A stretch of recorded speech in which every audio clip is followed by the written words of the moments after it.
Now, quickly think about this young lady. She went to university.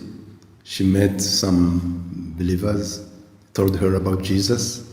She was excited to discover who is that Jesus. She accepted to receive him in her heart joyfully. And without anyone warning her, as soon as she arrived back home, she started telling people that, oh, I discovered Jesus, I became a believer. She was excited about it. Absolutely. But her own mother was the first one to disagree with her. This is what she said. I would rather know that my daughter became a prostitute rather than becoming a Christian. Wow. That is shocking for me.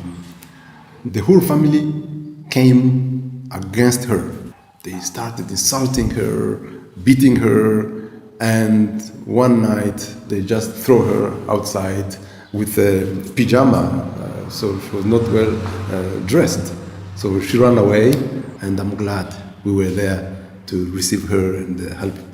So the interesting thing to me is, in light of that culture, and in spite of the high price that new believers pay, there are still people coming to faith. There are still people meeting Jesus.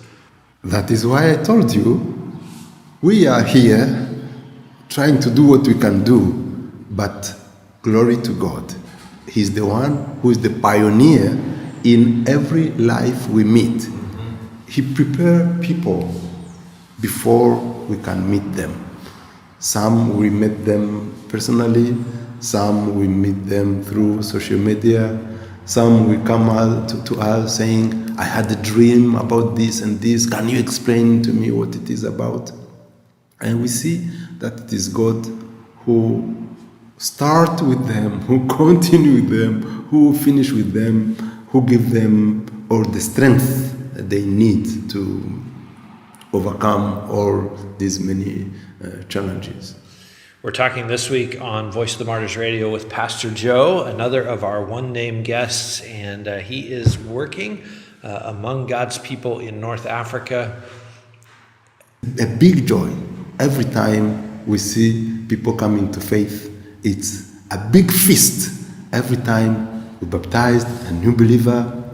It's like people coming part of our own families. When, yes, they are coming to church, we take care of them, even though we live far away from our own country of origin.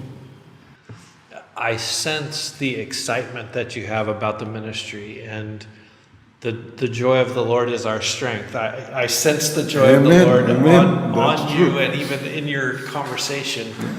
Tell me some more stories of some of those people who are coming to faith that you celebrate and you have a big feast because of seeing God at work.